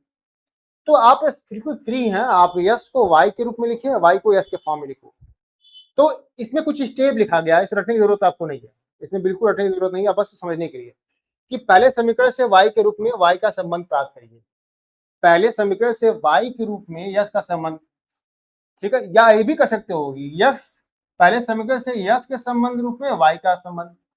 तो बताया ना, कोई जरूरी नहीं है कि हमने तो कोई चाहे तो यस बराबर 4 माइनस वाई लिखो या y बराबर 4 माइनस एक्स लिखो, दोनों से आप ग्राफ प्लॉट कर सकते हैं। तो ऐसा नहीं कि एकदम ये सही हो गया y के रूप में यस का संबंध, ये क्या इशू कहते हैं, y के रूप में यस का संबंध, कि y जो x पे डिपेंड कर रहा है, y जो x पे निर्भर है, जैसे जैसे यस के मान घट बदल रहे हैं y के मान बदल रही है। अगर इसको लिखेंगे तो क्या होगा, इस तरह से, अगर इस तरह से लिखोगे आप तो, अगर इस ऐसे लिखोगे तो क्या होगा, y का मान बदलोगे तो यस का मान बदलता जाएगा। तो इसकी जो मान होगा ना वो ऐसे लिख सकते हो कैसे भी, ठीक है, इसमें बहुत कंफ्यूजन की बात नहीं है। अब इसको प्लॉट कैसे करते हैं ग्राफ पे, ठीक है, देखो यस के मान बदलते देखा ना, यस के मान, ठीक है, लेकर वाई के मान ज्ञात करिए, मिले हुए दो ऑर्डर पेयर को ग्राफ पर अंकित करो, ठीक है, दोनों पॉइंट से गुजरने वाली रेखा सीधी रेखा खींचे, ठीक है, दूसरे समीकरण के लिए भी यही प्रक्रिया करें, कि दोनों रेखाओं की स्थिति देखें, ये सारी चीजें हुआ है। क्या करा कि जैसे मान लो हमने पहले, ये पहला समीकरण हो गया पे हमारा, दूसरा समीकरण लो आप, इसमें डालते हैं इसको, दूसरा समीकरण लो, एक्स प्लस या एक्स माइनस लिख लो, एक्स माइनस वाई बराबर 6 ले लेते हैं। तो क्या हो जाएगा यहाँ पे, एक्स बराबर 6 प्लस वाई, गलत नहीं लिखा, बिल्कुल सही, ये भी सही है, ठीक है, ऐसे भी लिख सकते हो आप, ऐसा नहीं कि ये रॉन्ग है। ये हमने क्या कहा, यस का मान वाई के रूप में लिखा हुआ, जैसे ना कि समीकरण में वाई के रूप में यस, ये क्या यस का वाई से संबंध हो गया। तो क्या करना है आप, इसके भी ऐसे बनेगा यहाँ पे,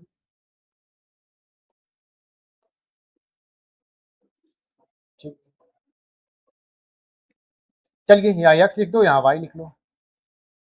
क्या करना देखो ध्यान से, अगर वाई का मान बदलेंगे तो यस का मान, जैसे यस वाई का मान आप लिख दो 0,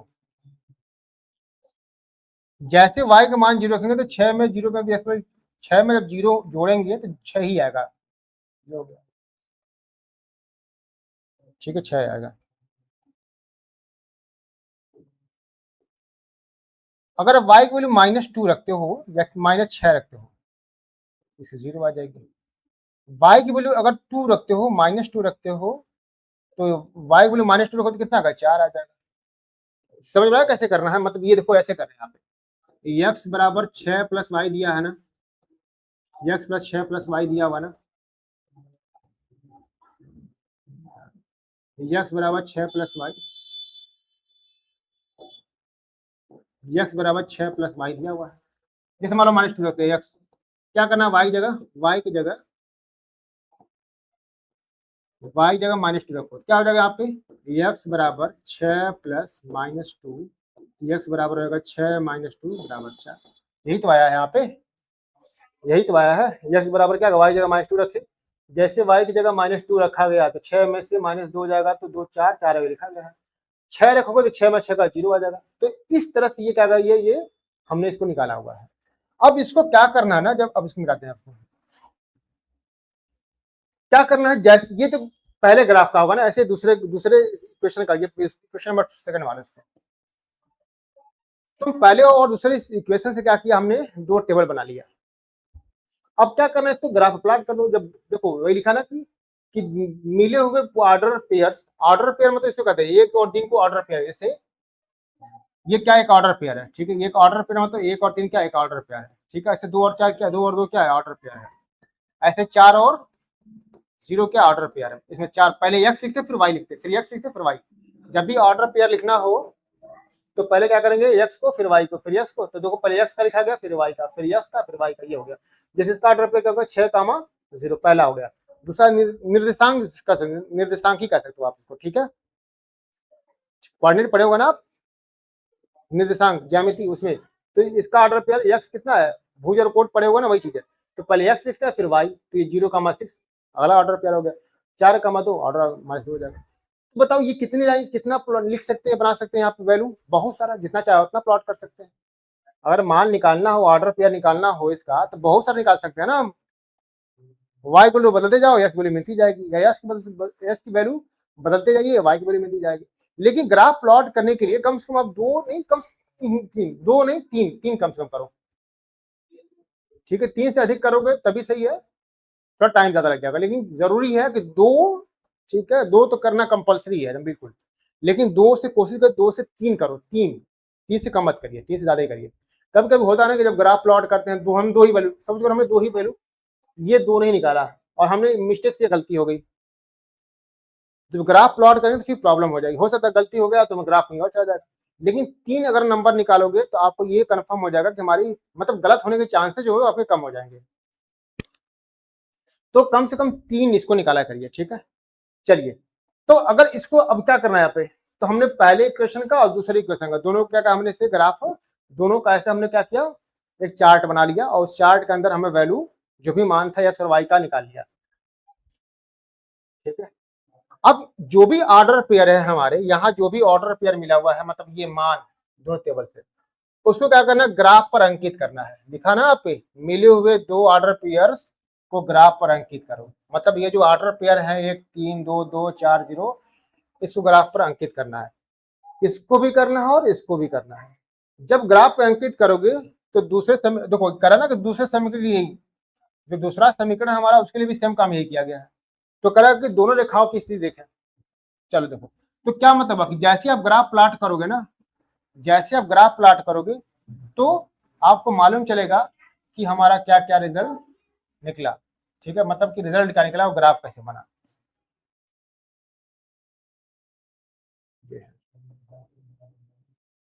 तो पहला जो क्वेश्चन था एक्स प्लस वाई बराबर 4,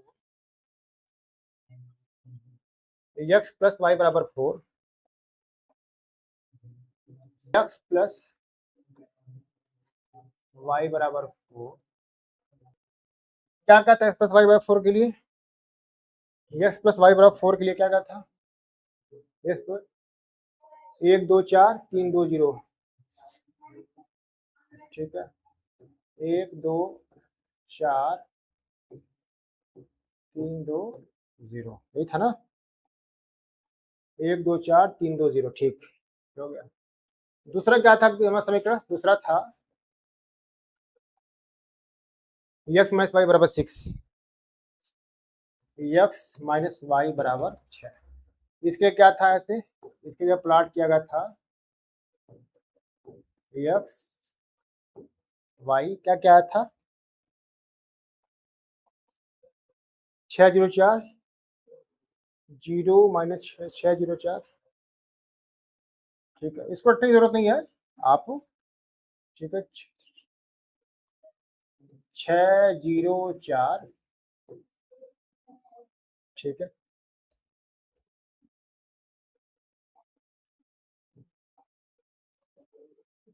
ये मिस्टेक है क्या,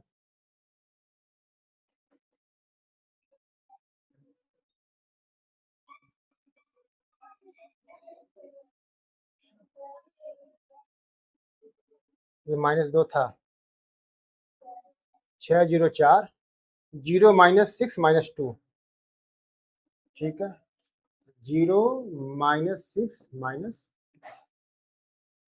तो अब इसको क्या करना, प्लॉट करना। चलो देखो प्लॉट पहले को, पहला क्या है, पहला समीकरण में एक्स प्लस वाई 1, 3, तो 1, ये समझ रहे हो कहाँ होगा? जैसे आपको अगर एग्जाम के अंदर आता है प्लॉट करने के लिए, तो आपको ये स्टेप सारे करने पड़ेंगे, ये वाली चीज, ठीक है। आपको जो भी समीकरण है उसको यस को वाई के फॉर्म में, वाई को यस के फॉर्म में लिखना पड़ेगा, वाई के रूप में लिखना पड़ेगा, ताकि आपको जब मान बदलते जाओ तो उसकी वैल्यू मिलती जाएगी। तो कम से कम 3 वैल्यू, 3 मान दोनों समीकरण से आप निकालेंगे, इससे भी और इससे भी, ठीक है। लेकिन ध्यान दीजिएगा, बहुत बच्चे ऐसे नहीं रैंडमली पुट करना, आपको ऐसे अंक भरना है जिसको ग्राफ पे प्लॉट करना आसान हो। अब ऐसा ना 3/10 कर दिया, 3/9 कर दिया, 3/7 कर दिए, मतलब यहाँ पर अगर 3/7 आ जाए, कहीं मान लो समझ करो निकाल दिए, आपने निकाल लिया 3/7, अब जब ग्राफ पे उसको प्लॉट करने की बारी आई तो प्लॉट नहीं कर पा रहे। तो कोशिश करिए एक्स और वाई का ऐसा मान निकालिएगा कि इसको आसानी से हम प्लॉट कर लें, ठीक है। यहाँ पे जो भी मान निकालिए एक्स और वाई का, वैसे करिएगा ग्राफ पे प्लॉट करेंगे, और मान इतना भी बड़ा मान निकालिएगा कि ग्राफ पेपर ही छोटा पड़ जाए। इसलिए जो भी मान निकालिए ऐसा निकालिए इसको ग्राफ पर आराम से प्लॉट कर सकते, तो प्रदर्शित कर सकते हैं। क्योंकि ग्राफ पे प्लॉट नहीं कर पाएंगे आप, तो फिर आपको क्या होगा, क्वेश्चन ही नहीं समझ में आएगा, क्वेश्चन को थोड़ा कैंसिल हो जाएंगे। चलिए देखिए क्या करना है क्वेश्चन में। तो क्वेश्चन में अगला क्या है, यहाँ पे वही करना है आप। तो 1,3 देखो, तो 1,3 कहाँ है आप, एक देखो एक्स 1 है, वाई 3, तो 1,3 आपका आ जाएगा यहाँ पे, ठीक है। ये वाला 1,3,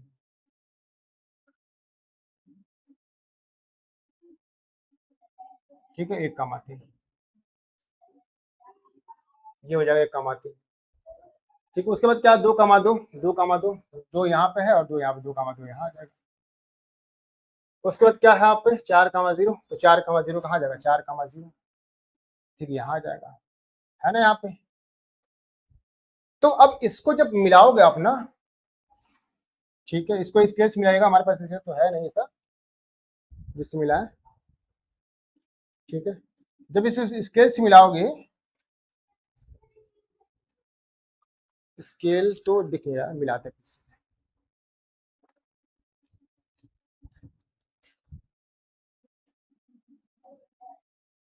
ये तो मिट गया।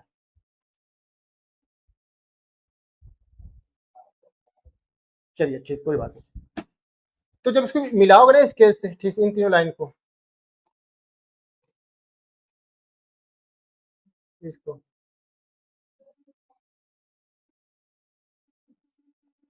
आप स्केल से मिलाएंगे तो बिल्कुल सीधी लाइन आएगी। ये ब्लैक बोर्ड पर थोड़ा सा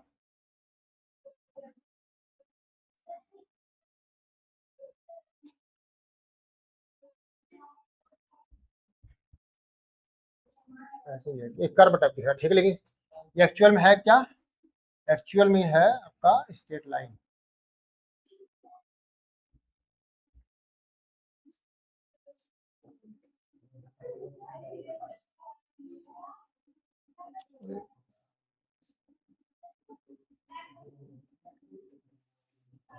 ऐसे आएगा, ठीक है।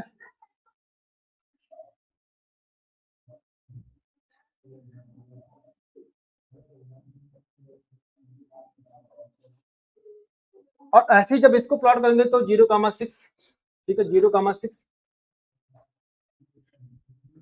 मतलब कि 6,0 कर सकते हो। ये पहला ग्राफ होगा 6,0, तो 6,0 यहाँ आ जाएगा, 6,0 यहाँ आ जाएगा, है ना। 0,-6, 0,-6 कहाँ आ जाएगा, 0,-6, एक्स एक्सिस 0 है, वाई, तो 0,-6 यहाँ आ जाएगा, ठीक है। 0 का और क्या है, 4,-2, तो एक्स एक्सिस 4, ठीक है, 4 और माइनस कितना है, -2, तो हो जाएगा 4,-2 आ जाएगा, दिख रहा है आप। अब जब इसको मीट करोगे ना, ऐसे मिलाओगे आप इनको ऐसे, तो दोनों ग्राफ क्या होगा, यहाँ पे कट करेगा। ये कौन सा है, ये इक्वेशन, ये जो इक्वेशन है आपका है, एक्स प्लस वाई बराबर 4, यहाँ लिख देना आप, एक्स प्लस वाई बराबर 4 वाला हो गया। और ये जो समीकरण है एक्स माइनस वाई बराबर 6, ये जो है, ये जो है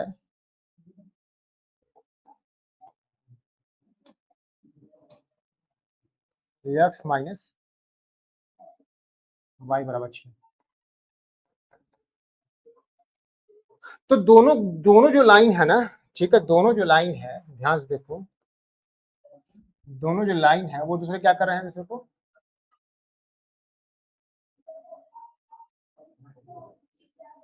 ये दोनों लाइन एक दूसरे को यहाँ प्रतिच्छेदित कर रहे हैं, यहाँ पे इस पॉइंट पर, और जिस बिंदु प्रतिच्छेदित कर रहा है वही क्या इसका हल है। ठीक है, जिस बिंदु पर प्रतिच्छेदित कर रहा है वही क्या इसका हल है। मतलब ये ऐसी पॉइंट है जो इसको भी सेटिस्फाई करेगा और इसको भी सेटिस्फाई करेगा।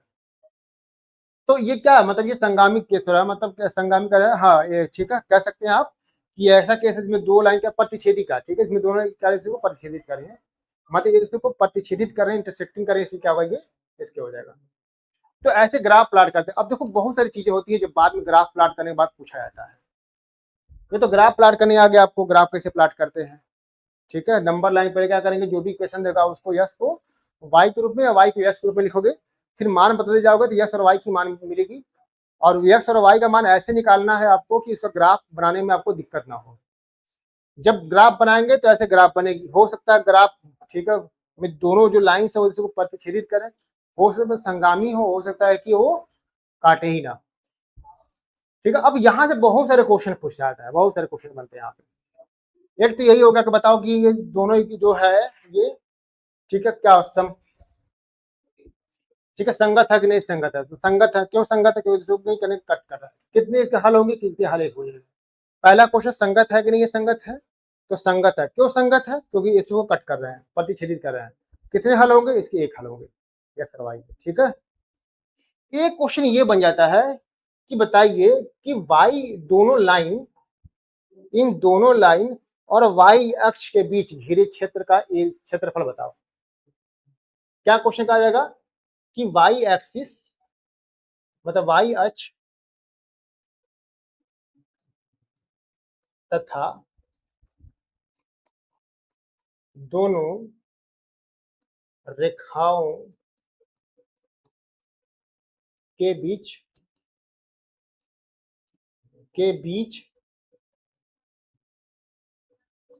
घिरे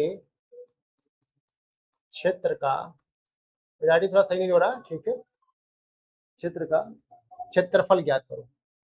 सही लिखा, क्षेत्रफल ज्ञात,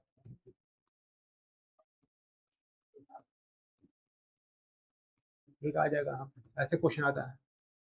तो वाई अक्ष, तो वाई अक्ष देखो ध्यान से, ये वाला वाई अक्ष है ना, ये वाला, ये जो वाई अक्ष है आपका, ये वाला पूरी वाई अक्ष, और दो रेखाएं कौन कौन है, तो एक रेखा ये वाली है जो येलो कलर की ड्रॉ की गई, और एक रेखा कौन है, ये वाली है जो रेड ड्रॉ की गई, ये है ना।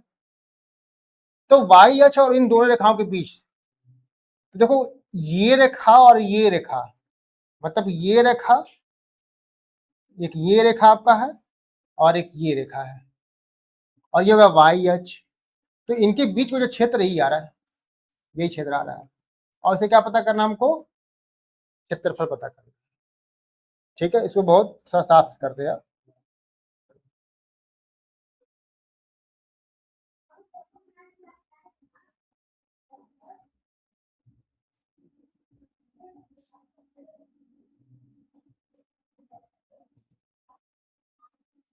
तो समझ रहे हो क्या क्वेश्चन में करा वाई या, तो इसके बीच में कौन सा क्षेत्रफल का क्या करिए, क्षेत्रफल ज्ञात करिए। ठीक,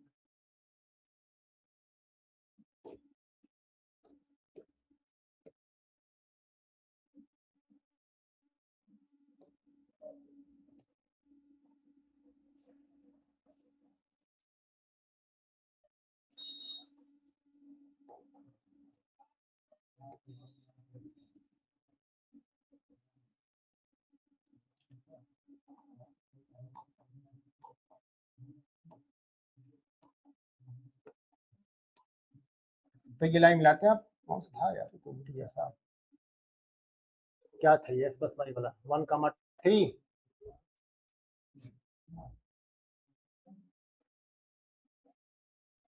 ये था ना, और 2,2 कहाँ था, यहाँ था। ठीक है, इसको मिलाने पे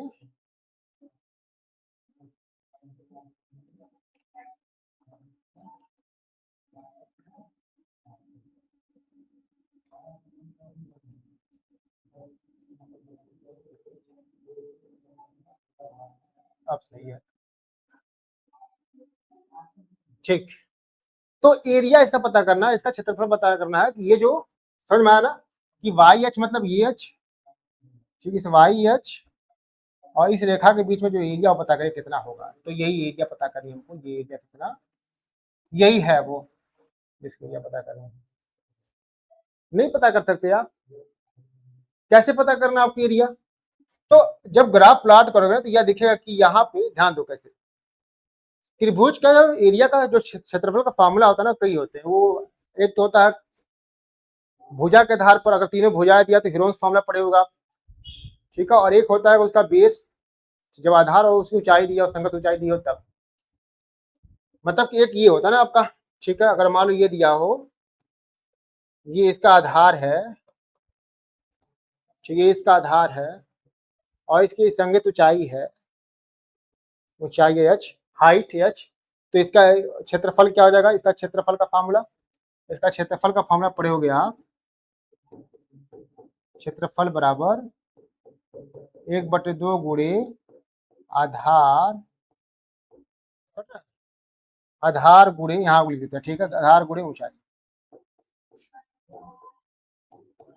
1/2 गुणे आधार ऊंचाई पढ़े होंगे यहाँ पे। तो अब जरूरी थोड़ी है कि हमेशा त्रिभुज ऐसे हो। अगर मान लो इसी त्रिभुज ऐसे बन जाए, त्रिभुज ऐसे बन जाए, ये आधार हो, ये जो लाइन है इसका आधार आधार हो, और इसकी संगत ऊंचाई कौन है? इसकी संगत ऊंचाई ये हो जाए, ऐसे ये ऊंचाई इसकी है, तब क्या हो जाएगा? 1/2 आधार गुणे ऊंचाई, ऐसे हो जाएगा, ठीक है। तो ये वही फॉर्मूला बनेगा, 1/2 गुणे आधार गुणे ऊंचाई। तो जब इसकी एरिया निकालना हो तो क्या करोगे? इसकी एरिया अगर पता करना होगा तो क्या करेंगे? देखेंगे ये जो लाइन, अब देखो ध्यान कैसे करना है।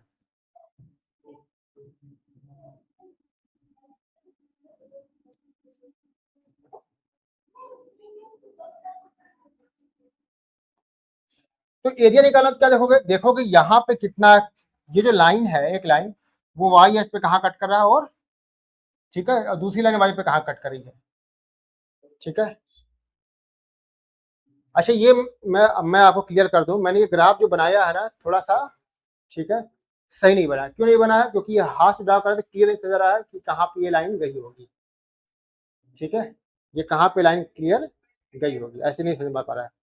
तो ऐसे मान लो ना, समझ करते हैं, ठीक है, कि हमने ग्राफ प्लॉट के समझने के लिए आपको, मान लो ये जो ग्राफ प्लॉट करने पर ग्राफ प्लॉट किया गया यहाँ पे, जब ग्राफ प्लॉट किया गया ये,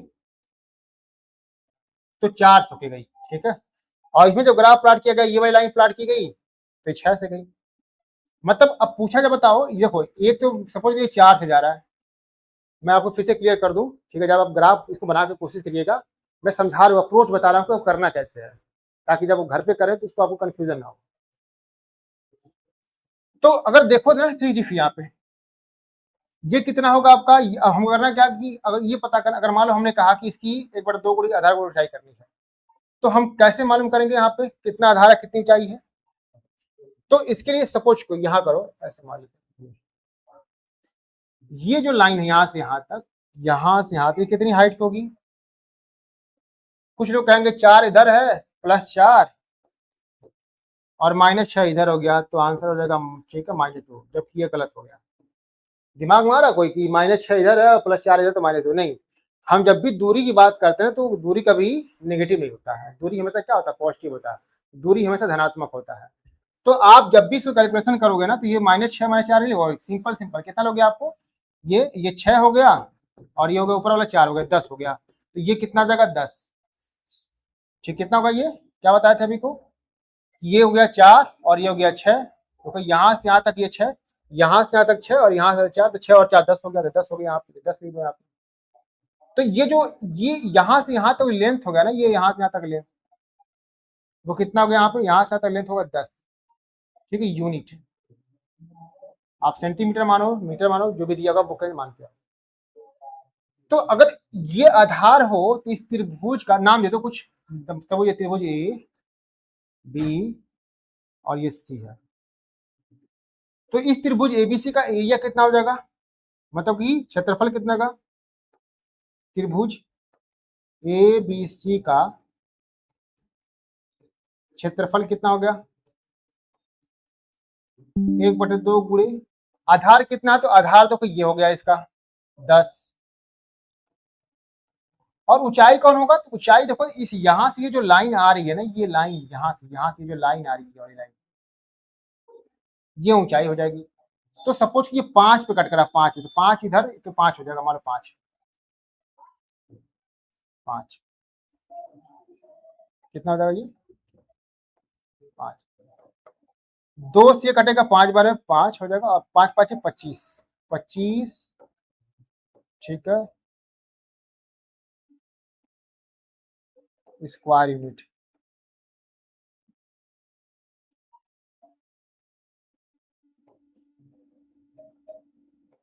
जो भी यूनिट होगा उसका स्क्वायर। जैसे मान लो कहने का सेंस, अगर ये सेंटीमीटर मान लो इसको सेंटीमीटर मानते हैं आप, सेंटीमीटर, ये सेंटीमीटर, ये क्या मानते हैं इसको सेंटीमीटर, और ये भी सेंटीमीटर मानते हैं, ये भी सेंटीमीटर में, तो कितना है 5 सेंटीमीटर। तो क्या होता है यहाँ पे, यहाँ क्या होता है आपका सेंटीमीटर का स्क्वायर, यहाँ का होता है सेंटीमीटर का स्क्वायर, यही तुम्हारा आपका आंसर हो जाता है, यही आपका आंसर हो जाता है सेंटीमीटर का।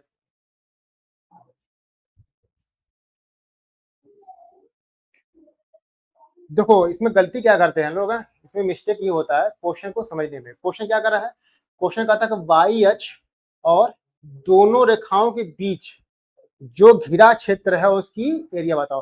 तो देखो ये रेखा ये है, ये रेखा ये है, और ये वाई अक्ष, इनके बीच में यही क्षेत्र घिरा हुआ है।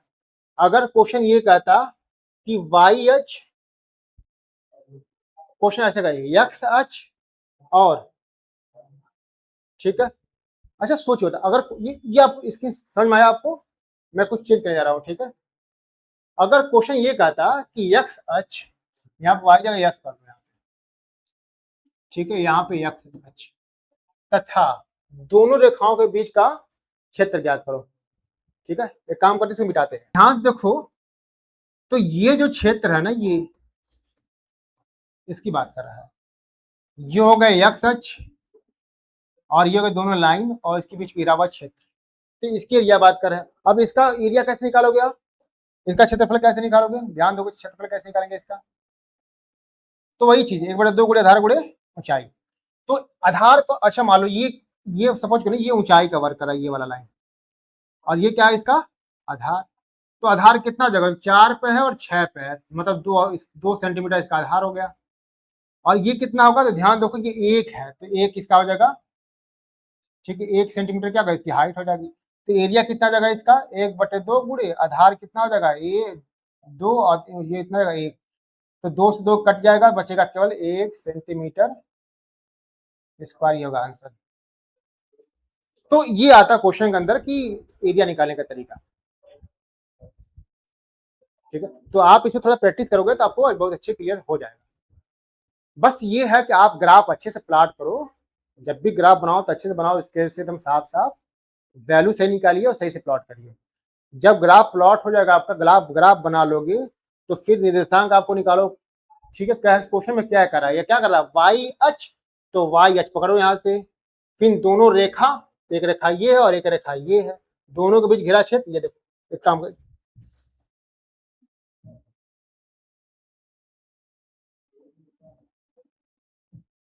क्या करता है वाई अक्ष, सोचो आप, कह रहा वाई यक्स यक्स अक्ष, यक्स पकड़ो यहाँ पे, कलर चेंज करते हैं थोड़ा सा, समझने की दिक्कत नहीं होगा आपको। कलर कौन ले, ग्रीन ले लेते हैं, ठीक है, ये ग्रीन। अब करा यक्स अक्ष, तो मान लो ये यक्स अक्ष बनाइए ना हम ग्रीन कलर से, यक्स अक्ष दिख रहा है, ग्रीन कलर का यक्स अक्ष, थोड़ा मोटा करें ताकि आपको क्लियर हो जाए विजिबिलिटी, ठीक है, ये यक्स अक्ष। फिर क्या करा है दोनों रेखा, तो एक रेखा ये बना लेते हैं, एक रेखा ये थोड़ा मोटा से बना ताकि आपको, और दूसरी रेखा ये बना लेते हैं। अब देखो ये जो लाइन है ना, ये जो रीजन है, यहाँ जो बीच में त्रिभुज बना हुआ है, इधर भी ग्रीन है, इधर भी ग्रीन है और इधर भी ग्रीन है ना, मतलब ये, ठीक है, ये यक्स अक्ष और दोनों रेखाओं के बीच का घिरा हुआ क्षेत्र है, ठीक है, उसी की एरिया पता करनी है।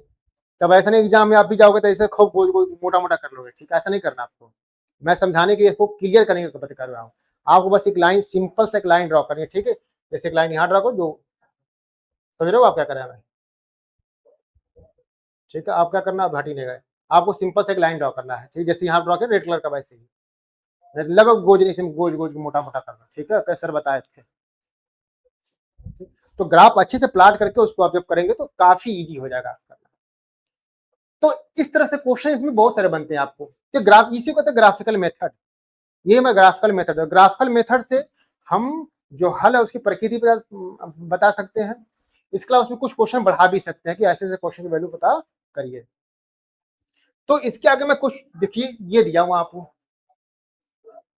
ये ग्राफिकल मेथड से सॉल्व किया क्वेश्चन है। देखो दिख रहा है यहाँ पे कि क्या किया, x बराबर 3y प्लस, तो यस को क्या y को यस के फॉर्म लिखा हुआ है, तो कितना होगा 6 माइनस यक्स अपॉन 3। अब यहाँ यस का मान हम चेंज करते जाएंगे तो y को निकलेगा। बुक के अंदर इसमें क्या किया गया, इसमें वही दो ही लिया गया, ठीक है। आप क्या करेंगे, मैंने एग्जाम्पल लिया हुआ है, ठीक है। तो यहाँ पे जो एग्जाम्पल बस दो कवर लिया, लेकिन आप क्या करेंगे, आप कम से कम यहाँ पे और कॉलम बढ़ा के 3 लेंगे, कम से कम 3 लेंगे, ठीक है, ताकि अगर गलत होने के चांसेस वो कम हो जाए। आपको बिंदु करा, ये बिंदु कौन है, एक 0,2 है और एक 6,0 का, और इन बिंदु क्या किया गया, यहाँ पे प्लॉट किया गया है। जब प्लॉट किया गया मतलब जब इसको निर्देशित किए हैं तो हमको क्या मिल गया इसका उत्तर। यहाँ पे जहां प्लॉट किया गया है यहीं कट कर, दोनों लाइन यहीं पे प्रतिच्छेदित कर, इसका आंसर यहीं पे मिलेगा, ठीक है, 6,0, ठीक उत्तर हो गया इसका। वैसे ही दोनों रेखाओं को ये दिया हुआ है ग्राफिकल मेथड से। यहाँ पर दिया ग्राफिक विधि चला, किसी भी समीकरण को y के रूप में यश के संबंध प्राप्त करें, एक चरण हो गया। यश के मान लेकर y के मान ज्ञात करें, प्राप्त बिंदुओं को ग्राफ पर अंकित करें, इन बिंदुओं से गुजरने वाली लाइन खींचे। दूसरे समीकरण के लिए सेम प्रक्रिया दोहराएं, दोनों रेखाओं के प्रतिच्छेदन बिंदु को निर्देशांक, ठीक है, ही हल कराता है। दोनों बिंदुओं के प्रतिच्छेदन बिंदु का निर्देशांक की उसका हल कहलाएगा, ठीक है। इसका हल क्या होगा, इसका हल ये हो जाएगा, तो यहाँ कट करा, इसका हल ये हो जाएगा। ये थोड़ा सा और आगे बढ़ाना चाहिए इसको, ठीक है, बढ़ाया नहीं इसको, ठीक है, यहाँ कट करा, ये इसका हल हो गया, ठीक। तो ऐसे इसके समीकरण के सारे क्या है, हल है। तो आप अपने मन से ना इस पे मत जाइए, इस पे, ठीक है, ठीक है, आप अपने मन से क्या करिए, क्वेश्चन उठाइए बुक से और क्वेश्चन करना सॉल्व करिए। फिर एग्जांपल देखिए, एग्जांपल सॉल्व करिए, उसको कैसे प्लॉट किया गया। अभी मैंने आपको समझाया था कैसे प्लॉट करना ना, वैसे ही सेम से, ठीक है। वीडियो 1-2 लेक्चर दे लेंगे तो आराम से, ठीक है, 1-2 बार देख लेंगे तो आराम से वो समझ में आ जाएगा आपको चीजें, ठीक है। अगला देखो, तो अभी क्या किया हमने, ग्राफिकल मेथड के द्वारा ये सीखा है कैसे हम किसी, ठीक है, समीकरण को, अगर 2 चर वाले युग्म समीकरण हो तो उसका हल कैसे निकालेंगे ग्राफिकल मेथड से। क्या प्रोसेस था, पहला ये था चरण कि जो भी पहले इक्वेशन को पकड़िए उसको यस को y के फॉर्म में लिखो या y को यस के फॉर्म में लिखो, फिर एक टेबल बनाइए, हम मान को यस का मान चेंज करो, y का मान मिलता जाएगा। आप जैसे भी बनाए होंगे, ठीक है, यस को y के फॉर्म में या y को यस के फॉर्म में, मतलब यस का संबंध y के साथ किए होंगे या y का संबंध यस के साथ किए होंगे, ठीक है। फिर टेबल बनाएंगे ऐसे, आप जैसे टेबल बना हुआ है यहाँ पे, फिर टेबल बना क्या कहेंगे, जैसे क्या किया गया यहाँ पे, y को यस के फॉर्म में लिखा हुआ है, फिर टेबल बनाया, मान बदल के यहाँ पे वैल्यू पता किया हुआ है। जैसे इसको वैल्यू पता हो गया, मान पता हो गया, उसको ग्राफ पे प्लॉट कर दिया, ग्राफ पे प्लॉट करने के बाद उसको ऐसे लाइन से मिला दिया है, जहां दोनों प्रतिच्छेदित किए वही क्या हुआ, उसकी हल हो गई। तो ये किसकी, ये दोनों रेखाओं के लिए अलग अलग किया जाएगा। देखो ये आपका पहला रेखा के लिए है, यहाँ पे दूसरी रेखा के लिए किया गया है, ठीक है। तो ऐसे करना है आपको। इसी तरह से, ठीक है, आपका दूसरा जो विधि है विलोपन विधि, ठीक है, ये तो ग्राफिकल मेथड हो गया, और ऐसी एक और विधि है आपका विस्थापन विधि, ठीक है, इंग्लिश में कहते हैं सब्स्टिट्यूशन मेथड, ठीक, क्या कहते हैं इसको, सब्स्टिट्यूशन मेथड।